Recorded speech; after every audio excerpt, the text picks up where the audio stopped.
انصار کی اور حضور اکرم صلی اللہ علیہ وسلم کی انصار کے ساتھ محبت بے مثال تھی۔ غزوہ حنین میں جتنا مال غنیمت مسلمانوں کو حاصل ہوا کسی دوسرے غزوے میں حاصل نہیں ہوا تھا، لیکن جب اس کی تقسیم کا وقت آیا تو حضور اکرم صلی اللہ علیہ وسلم نے قریش کے سرداروں اور مؤلفۃ القلوب کو تو زیادہ دیا، مگر انصار کا اس میں حصہ کم رہا، جس کی وجہ سے انصار کے بعض نوجوانوں میں چیم گوئیاں شروع ہو گئیں۔ رسول خدا صلی اللہ علیہ وسلم کو جب ان باتوں کا علم ہوا تو آپ نے انصار کو ایک احاطے میں جمع فرما کر ایک خطبہ ارشاد فرمایا، اے انصار کی جماعت، کیا تم اس پر راضی نہیں ہو کہ لوگ اپنے ساتھ بھیڑ بکریاں لے جائیں اور تم اپنے خیموں میں اللہ کے رسول صلی اللہ علیہ وسلم کو لے جاؤ؟ اس ذات کی قسم جس کے قبضے میں محمد کی جان ہے، تم جس چیز کو اپنے ساتھ لے جاؤ گے وہ اس سے کہیں بہتر ہے جو وہ لے کر جائیں گے۔ اگر ہجرت نہ ہوتی تو میں بھی انصار ہی کا ایک فرد ہوتا، اگر لوگ ایک وادی میں چلتے اور انصار دوسری وادی میں چلتے تو میں انصار ہی کی وادی میں چلتا۔ اس کے بعد آپ کی نظریں آسمان کی طرف اٹھ گئیں، آپ صلی اللہ علیہ وسلم نے دعا فرمائی، اے اللہ انصار پر رحم فرما، اے اللہ انصار کی اولاد پر رحم فرما۔ حضور اکرم صلی اللہ علیہ وسلم کا خطبہ اور دعا سن کر انصار کی چیخیں نکل گئی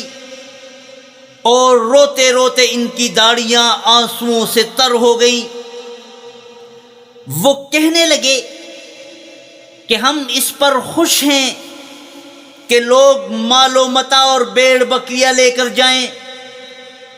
اور ہم اپنے ساتھ کونین کے سرتاج حضرت محمد صلی اللہ علیہ وسلم کو ساتھ لے جائیں۔ یہ تھے انصار۔ نبی اکرم صلی اللہ علیہ وسلم کے آخری ایام میں ایک روز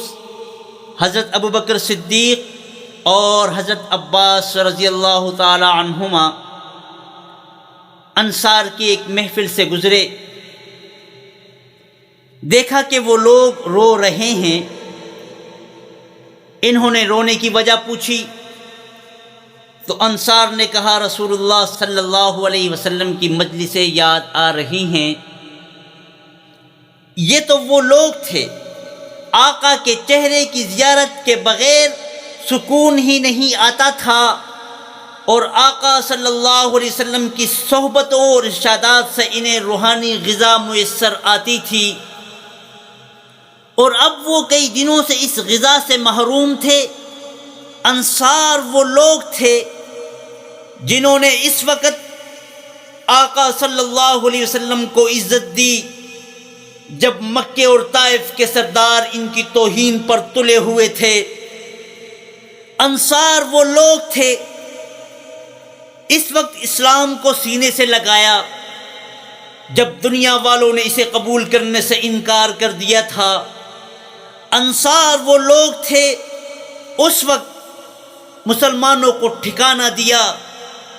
جب ان کے خون کے رشتوں نے بھی نہ صرف منہ موڑ لیا بلکہ مکان، سامان اور تن بدن کے کپڑوں تک سے بھی انہیں محروم کر دیا۔ جب حضور اقدس صلی اللہ علیہ وسلم کو انصار کے رونے کی خبر پہنچی تو آپ تڑپ گئے، ہائے میرے انصار، اسلام کے انصار، مسلمانوں کے انصار میری جدائی پر آنسو بہا رہے ہیں۔ آپ صلی اللہ علیہ وسلم تکلیف کے باوجود سر مبارک کو چادر سے لپیٹے ہوئے باہر تشریف لائے، منبر پر جلوہ افروز ہوئے، اور آپ صلی اللہ علیہ وسلم نے اللہ کی حمد و ثنا کے بعد ارشاد فرمایا، لوگو میں تمہیں انصار کے ساتھ اچھا سلوک کرنے کی وصیت کرتا ہوں انصار میرے جسم اور جان کی طرح ہیں، انصار میرے رازدار ہیں، ان کے ذمے جو حقوق ہیں وہ انہوں نے ادا کر دیے ہیں، لیکن ان کے حقوق ادا نہیں کیے جا سکتے۔ سنو ان کے اچھے لوگوں کی بات قبول کرنا، اور ان میں سے اگر کسی سے غلطی سرزد ہو جائے تو درگزر کرنا۔